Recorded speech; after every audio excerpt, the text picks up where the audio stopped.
گزشتہ 6 برس میں عام پاکستانی مجموعی طور پر زیادہ غریب ہوئے ہیں، یعنی کہ فوڈ انسیکیورٹی میں جو ہے اضافہ ہوا ہے۔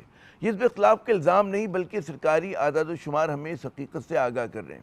عام پاکستانیوں کی آمدنی کا بیشتر حصہ کو غذائی ضرورت پورا کرنے پہ صرف ہو رہا ہے، لیکن اس کے باوجود ان کے کھانے پینے کی اشیاء کے استعمال میں کمی آئی ہے۔ 2025 میں کیے گئے محکمہ شماریات کے گھریلو سروے کے مطابق مالی سال 2018-19 کے مقابلے میں 2025 جو مالی سال تھا اس میں گائے کے گوشت کے استعمال میں 42% کمی آئی ہے، جبکہ دالوں کے استعمال میں جو ہے 25.7% کمی واقع ہوئی ہے۔ اسی طرح چاول کے استعمال جو ہے تقریباً 19% اور بکرے کے گوشت کے استعمال جو ہے وہ 17% کم ہوا ہے۔ وہ کہتے ہیں کہاں تک سنو گے کہاں تک سنائیں۔ کوکنگ آئل کے استعمال میں جناب 12.5%، پیاز کے استعمال میں 10.5% اور دودھ کے استعمال میں 10.2% جو ہے کمی ہوئی ہے۔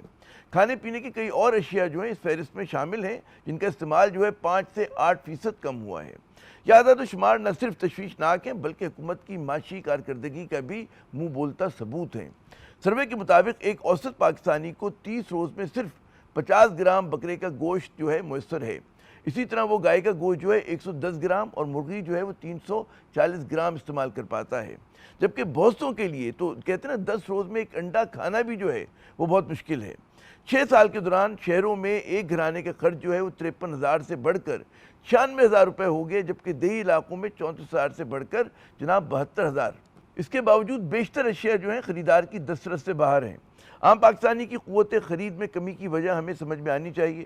ٹیکسوں میں بے پناہ اضافہ، مہنگا کہتے ہیں نا مہنگا تیل، بجلی و گیس اور روپے کی قدر میں کمی جو گھٹ کر جو ہے آدھی رہ گئی ہے۔ ڈالر جو 2021 میں 152 کا تھا، ستمبر 2023 میں جناب وہ 308 کی جو ہے بلند ترین سطح پر پہنچ گیا تھا اور اب کم از کم 2081-82 کے آس پاس جھول رہا ہے۔ یہ سب جو ہے شہباز شریف صاحب کے دور اول میں ہو گیا تھا، اور جی ہاں 2023 میں افراط زر بھی جو ہے 38% کی بلند ترین سطح پر آیا تھا۔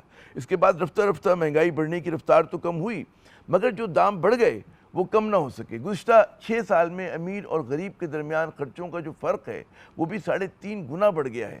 آخر پاکستان کس طرف جا رہا ہے؟ لوگوں کی جو ہے قوت خرید میں کمی کا مطلب کیا ہے، سمجھنے کی کوشش کرتے ہیں۔